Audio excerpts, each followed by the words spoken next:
आज हम डिस्कस करेंगे इम्पॉर्टेंट करंट अफेयर्स ऑफ 7 जुलाई 2020 जो गवर्नमेंट एग्ज़ाम के लिए काफ़ी इम्पॉर्टेंट है। आपने अभी तक अगर ZTV एजुकेशन एंड एग्ज़ाम का चैनल सब्सक्राइब नहीं किया है तो प्लीज़ सब्सक्राइब कर लीजिए, क्योंकि हम हर रोज़ इम्पॉर्टेंट करंट अफेयर्स आपके सामने लाते रहेंगे। तो चलिए अब शुरू करते हैं। किस राज्य ने एक नया जासूसी उपग्रह लॉन्च किया है? इसका सही उत्तर होगा इजराइल।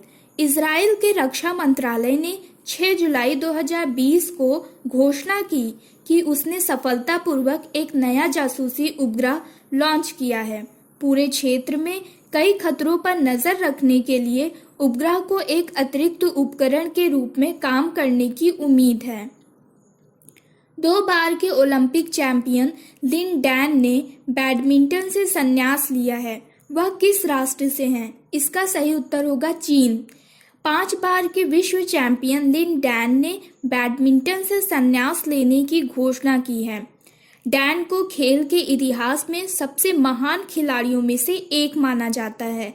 उन्होंने 5 बैडमिंटन विश्व चैंपियनशिप खिताब और 6 ऑल इंग्लैंड चैंपियन मुकुट जीते हैं। उन्होंने कुल 666 एकल खिताब जीते हैं।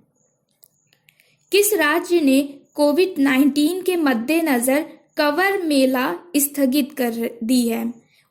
इसका सही उत्तर होगा उत्तराखंड। कोविड-19 के कारण उत्तराखंड पुलिस ने कवर मेला को निलंबित करते हुए एक नोटिस जारी की है। पुलिस ने श्रद्धालुओं से हरिद्वार नहीं आने का भी अनुरोध किया है, क्योंकि जिले की सीमाएं सील कर दी गई हैं। किस राज्य ने बुनकर सम्मान योजना शुरू की है? इसका सही उत्तर होगा कर्नाटक। कर्नाटक के मुख्यमंत्री BS येदियुरप्पा ने 6 जुलाई 2020 को बुनकर सम्मान योजना शुरू की है। इस योजना के तहत राज्य सरकार प्रत्यक्ष लाभ अंतरण के माध्यम से राज्य में लगभग 19,744 हथकरघा बुनकरों को 2,000 रुपए की वार्षिक वित्तीय सहायता प्रदान करेगी। किस राष्ट्र में बुबोनिका प्लेग के एक संदिग्ध मामले का पता चला है? इसका सही उत्तर होगा चीन। उत्तरी चीन के एक शहर ने 5 जुलाई को बुबोनिका प्लेग का एक संदिग्ध मामला पाए जाने के बाद अलर्ट देखा। रिपोर्ट के बाद बेन्नूर आंतरिक मंगोलिया स्वायत्त क्षेत्र ने प्लेग की रोकथाम और नियंत्रण के स्तर की घोषणा की। किस राज्य ने खालिस्तान समर्थक सिख फॉर जस्टिस की 40 वेबसाइटों को बंद कर दिया?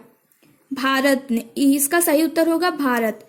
5 जुलाई 2020 को भारत सरकार ने खालिस्तान समर्थक समूह सिख फॉर जस्टिस SFJ की 40 वेबसाइटों को अवरुद्ध कर दिया और एक अलग खालिस्तान की मांग का समर्थन करने के लिए मतदाताओं को पंजीकृत करने के अपने प्रयास को विफल कर दिया। गृह मंत्रालय ने वेबसाइटों को अवरुद्ध करने की सिफारिशें की थीं। कोविड-19 मामले के वैश्विक मिलान में भारत किस स्थान पर है? इसका सही उत्तर होगा तीसरा। भारत ने 5 जुलाई 2020 को दुनिया के तीसरे सबसे बड़े कोविड-19 मामलों को रिकॉर्ड करने के लिए रूस को पछाड़ दिया। भारत ने दिन के दौरान लगभग 25,000 तक नए संक्रमणों के रूप में रूस के कोरोना वायरस केस की संख्या को पार कर लिया, जो एक रिकॉर्ड उच्च है। भारत ने 425 नई मौतें भी दर्ज की, जिसमें कुल मृत्यु 19,693 हो गई। महान इतालवी संगीतकार एनिनो मोरिकोन का 6 जुलाई को निधन हो गया। उन्होंने अपना पहला प्रतिस्पर्धी ऑस्कर किस वर्ष जीता? इसका सही उत्तर होगा 2016 में। इतालवी फिल्म संगीतकार ऑस्कर मोरिकोन का निधन 6 जुलाई 2020 को हुआ। वह 91 वर्ष के थे। 2007 में उन्हें फिल्म संगीत की कला में उनके शानदार योगदान के लिए मानद अकादमी पुरस्कार मिला। 2016 में क्वेंटिन टारंटिनो की फिल्म द हेटफुल आठ के लिए उन्हें पहला प्रतिस्पर्धी ऑस्कर मिला, जो प्रतिस्पर्धी ऑस्कर पुरस्कार जीतने वाले सबसे उम्रदराज व्यक्ति बन गए। भारत का पहला social media super app alignment launch हो गया। उपराष्ट्रपति वेंकैया नायडू ने भारत का पहला सोशल मीडिया ऐप लॉन्च किया, जिसका नाम एलिमेंट्स है। ऐप उपयोगकर्ताओं को मुफ्त वीडियो या ऑडियो कॉल करने और निजी या समूह में चैट करने की अनुमति देता है। गुरुदेव श्री रविशंकर के तहत इस ऐप को विकसित करने के लिए 1000 से अधिक IT पेशेवर एक साथ आए।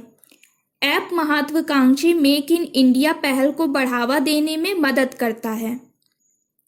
भारतीय सेना LAC पर ठंड के मौसम के लिए आपातकालीन आदेश देने के लिए कहा। भारतीय सेना जल्द ही वास्तविक नियंत्रण रेखा LAC पर सैनिकों के लिए ठंड के मौसम के लिए आपातकालीन आदेश देने जा रही है। बढ़ते चीनी आक्रमण का मुकाबला करने के लिए लद्दाख सेक्टर में LAC में 30,000 से अधिक अतिरिक्त सैनिकों को ड्यूटी दी गई है। भारत चीन गतिरोध के बीच सैनिकों की तैनाती के रूप में टेंट की आवश्यकता उत्पन्न होने की उम्मीद है। पीएम मोदी ने एशिया के सबसे बड़े और ऊर्जा संयंत्र का शुभारंभ किया। पीएम नरेंद्र मोदी ने 10 जुलाई 2020 को मध्य प्रदेश के रीवा जिले में एशिया के सबसे बड़े और सौर ऊर्जा संयंत्र का उद्घाटन करेंगे। पीएम मोदी वीडियो कॉन्फ्रेंसिंग के जरिए 750 मेगावाट का संयंत्र राष्ट्र को समर्पित करेंगे। यह संयंत्र 1590 एकड़ भूमि में फैला है और यह एशिया के सबसे बड़े एकल साइट और ऊर्जा संयंत्र में से एक है। मानव संसाधन विकास मंत्री, खेल मंत्री ने स्कूली बच्चों को प्रेरित करने के लिए फिट इंडिया वार्ता शुरू की। सरकार का प्रमुख कार्यक्रम फिट इंडिया देश के कुछ शीर्ष खेल व्यक्तियों के साथ इंटरैक्टिव सत्र की श्रृंखला शुरू कर रहा है, जिसका उद्देश्य स्कूली बच्चों को प्रेरित करना है। फिट इंडिया वार्ता नामक सत्र का आज मानव संसाधन विकास मंत्री रमेश पोखरियाल निशंक और खेल मंत्री किरेन रिजिजू के साथ बैडमिंटन स्टार PV सिंधु और भारतीय फुटबॉल टीम के कप्तान कपिल छेत्री की उपस्थिति में प्रीमियर होगा। प्रमुख खेल हस्तियों के एक मेजबान बचपन के अपने अनुभवों को साझा करेंगे। वे कैसे प्रेरित हुए, उनकी असफलता, संघर्ष और उनकी सफलता पर कहानियां। यह आम स्कूली छात्रों से लेकर विश्व स्तर के चैंपियन तक दर्शकों को उनकी यात्रा का एक बहुत ही प्रेरणादायक लेकिन दिलचस्प विवरण देगा। कुल 6 सत्र होंगे जो इस महीने की 14 तारीख तक चलेंगे। बैडमिंटन स्टार अश्विनी पोनप्पा, भारतीय महिला हॉकी टीम की कप्तान Rani Rampal, table tennis star Manika Batra, shooter Apurvi Chandela और प्रेरणादायक पैरालंपियन दीपा मलिक की पसंद सत्रों में शामिल होंगी।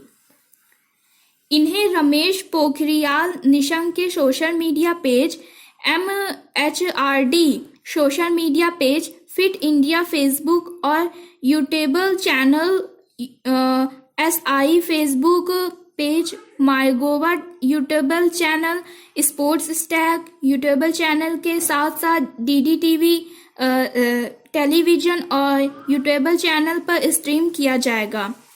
खेल मंत्री किरण रिजिजू ने कहा कि यह एक श्रृंखला है जहां चैंपियन एथलीट छात्रों से बात करेंगे और अपनी प्रेरणादायक जीवन की कहानियां साझा करेंगे। फिट इंडिया वार्ता सत्र भारतीय खेल प्राधिकरण और मानव संसाधन विकास मंत्रालय के सहयोग से आयोजित किया जा रहा है। बांग्लादेश वर्ष 2020 के लिए नवीनतम एसडीजी सूचकांक में 7वें स्थान ऊपर है।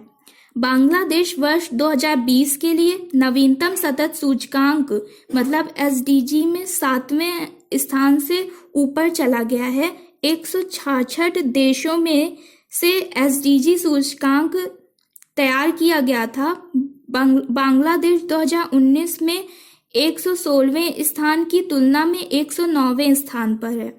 स्वीडन को रखा गया है सूचकांक के शीर्ष पर 84.7 के समग्र स्कोर के साथ, जबकि बांग्लादेश का स्कोर 63.5 है।